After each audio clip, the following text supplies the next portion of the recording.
বছর তোমার দেশের যে লোক থাকে না সেই লোকের কিসের তোমাদের মতন মুসলেকা দিয়ে যাবো না যে সারা জীবন রাজনীতি করবো না। আমরা তার বংশধর। মীর কাসেমের নামে যখন মামলা হয়েছিল ওই বলছিল আমি দেশে আবার ফিরবো, মামলার পরে দেশে এসে ফাঁসির গলায় মালা দিয়েছেন। তোমরা পালিয়ে গেছেন আর আসেন পালিয়ে গেছি কি দেশে তোমরা লিখিত দিয়ে গেছেন, এটা অস্বীকার করতে পারবেন? তাহলে আবার কি তোমরা সুযোগ পেলে গলা ধরবে, সুযোগ লাগলে পাও ধরবে। সুযোগে তোমরা গলা ধরবেন, সুযোগে তোমরা পাও ধরবেন। দেখাও দিনই জামাতের কোন দল কোন নেতা ইনকারে করছে? বহুত আছে, দেখাও। বহুত আছে বলে তো হবে না, দেখাও। দেখাও 5 বছর ঢুকে আসলে আমরা কারো জন্ম নিয়ে আসিনি। তোমাদের আগের দল আমরা ম্যানুয়াল দেখো। আগে দল আগে দাঁড়াও 1 মিনিট চুপ। মুই এই কথার উত্তর দেছো আগে 5 বছর ঢুকেছিল।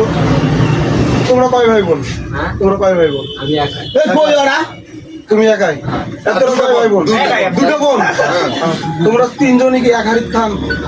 না খালি বিয়ে শাদী হয়ে গেছে, এখন আলাদা আলাদা। কিসের জন্য হয়েছে বিয়ে শাদী হয়ে গেছে। বিয়ে শাদী হয়ে গেছে, তুমি তোমার বাপ কি করে এখন? এখন আমার বাপ দোকানে বসে আছে। তুমি তোমার বোনের বাপ ভাই বাবিক নিয়ে খাচ্ছেন। তুমি যেমন এক ভাই তোমার বোন দুটো বিয়ে দিয়ে দিছে, তুমি তোমার বাবিক নিয়ে খান?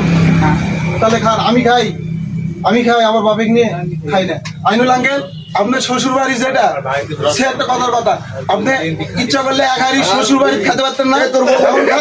পরিস্থিতির শিকারে, পরিবেশ, সময়ে সবাই সবার জীবন জীবিকা আলাদা করে কি করে না? তাহলে পরিবেশ পরিস্থিতিতে আলাদা করে নেছেন হাড়ি, আর এখন দল আলাদা হয়ে আছে। তুমি কছেন আমার দল হচ্ছে নিজের বাপি কি তোমরা সবাই সরেন না? জিততে পারে না, ওরা যে এখন জিততে পারে না, ঝামেলা দিয়েছে ওটি। আরে এর আগে ক্ষমতাশালী দল ওই জন্য এত বছর সালে একবার ক্ষমতা আমাদের দরকার নাই, ক্ষমতা আমাদের ক্ষমতার দরকার নাই। এবার আমরা যেটা ন্যায্য করতে পারবো করতে পারিনি, আসিনি। আমরা এবারই ক্ষমতায় যাবো, এবারই যাবো। এখান থেকে জিতবে কেন? এটাও তোমরা দিয়ে দাও, তোমরা ভোট দিয়ে দাও। তোমাদের যদি এখানকার অবস্থায় হয়, বাংলাদেশের সবটারই অবস্থা আমাদের ভালো। যেই শালারা না ভোট দিবে ওই শালারা রোহিঙ্গা, এই তো ভোট দিতে যাবে না, ওরা হলো বিশ্ব রোহিঙ্গা। না ভোট তো ওরাই প্রচলন করছে।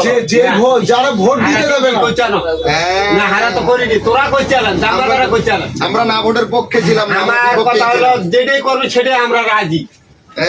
সেটাই এতদিন